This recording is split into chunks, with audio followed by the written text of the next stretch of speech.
Hello দর্শকবৃন্দরা, আসসালামু আলাইকুম।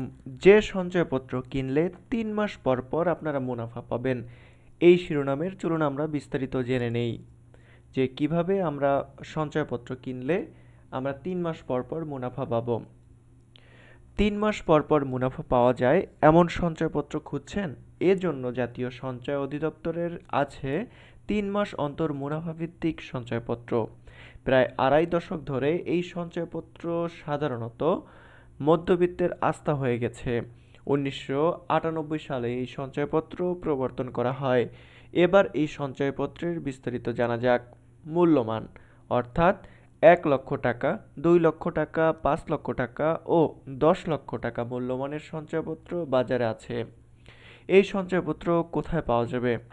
জাতীয় সঞ্চয় ব্যুরো, বাংলাদেশ ব্যাংকের শাখা, বাণিজ্যিক ব্যাংক এবং ডাকঘর থেকে কেনা ও নগদায়ন করা যাবে এই সঞ্চয়পত্র। নগদায়ন করা বলতে ভাঙানো, অর্থাৎ আপনারা যে সঞ্চয়পত্রটা কিনেছেন, সঞ্চয়পত্রের মেয়াদ অতিক্রম হয়ে যাওয়ার পরে যদি আপনারা ভাঙাতে চান, সেক্ষেত্রে ভাঙাতে পারবেন, অর্থাৎ নগদায়ন করতে পারবেন। এই সঞ্চয়পত্রের মেয়াদ 3 বছর।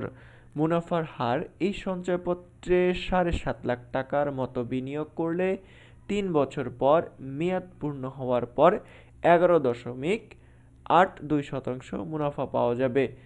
আর 7.5 লাখ টাকার বেশি বিনিয়োগ করলে মেয়াদ পূর্তিতে মুনাফার হার 11.77% হবে। এছাড়া 3 বছর আগে সঞ্চয়পত্রটি ভাঙলে আরও কম মুনাফা মিলবে। সঞ্চয়পত্র কেনার 1 বছরের মধ্যে ভাঙানো হলে কোনো মুনাফাই মিলবে না।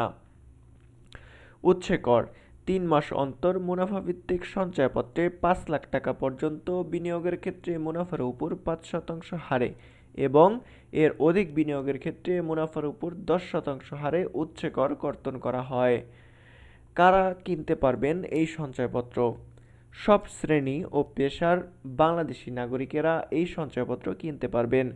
এছাড়া স্বীকৃত ভবিষ্যৎ তহবিল এবং মৎস্য খামার, হাঁস মুরগির খামার, পেলিটেড পোল্ট্রি ফিডস উৎপাদন, বীজ উৎপাদন, স্থানীয় উৎপাদিত বীজ উৎপাদন, গবাদি পশুর খামার, দুগ্ধ ও দুগ্ধজাত দ্রব্যের খামার, ব্যাঙ উৎপাদন খামার, উদ্যান খামার প্রকল্প, রেশম গুটি পোকা পালনের খামার, ছত্রাক উৎপাদন এবং ফল ও লতাপাতা চাষ হতে অর্জিত আয় যা জাতীয় রাজস্ব বোর্ডের অর্থাৎ এনবিআর এর উপকর কমিশনার প্রত্যয়ন করছেন। এছাড়া অটিস্টিকদের জন্য প্রতিষ্ঠিত শিক্ষা প্রতিষ্ঠান ও অটিস্টিকদের সহায়তার জন্য প্রতিষ্ঠিত অন্য কোনো প্রতিষ্ঠানই এই সঞ্চয়পত্রে বিনিয়োগ করতে পারবেন। এই তালিকায় আছে দুস্থ ও অনাথ শিশুদের নিবন্ধিত আশ্রয় প্রতিষ্ঠান, যেমন অনাথ আশ্রয়, শিশু পরিবার, এতিমখানা ইত্যাদি। প্রবীণদের জন্য নিবন্ধিত আশ্রয় কেন্দ্র। কত টাকার কিনতে পারবেন? এক এক জনের ক্ষেত্রে সীমা এক এক রকম। যেমন ব্যক্তির ক্ষেত্রে একক নামে হলে 30 লাখ টাকা অর্থাৎ যুগ্ম নামে 60 লাখ টাকার সঞ্চয়পত্র ক্রয় করতে পারবেন। 2 নম্বরে প্রতিষ্ঠানের ক্ষেত্রে ভবিষ্যৎ তহবিলে মোট স্থিতির 50%, তবে সর্বোচ্চ 50 কোটি টাকা ক্রয় করতে পারবেন। ফার্মের ক্ষেত্রে সর্বোচ্চ 2 কোটি টাকা ক্রয় করতে পারবেন।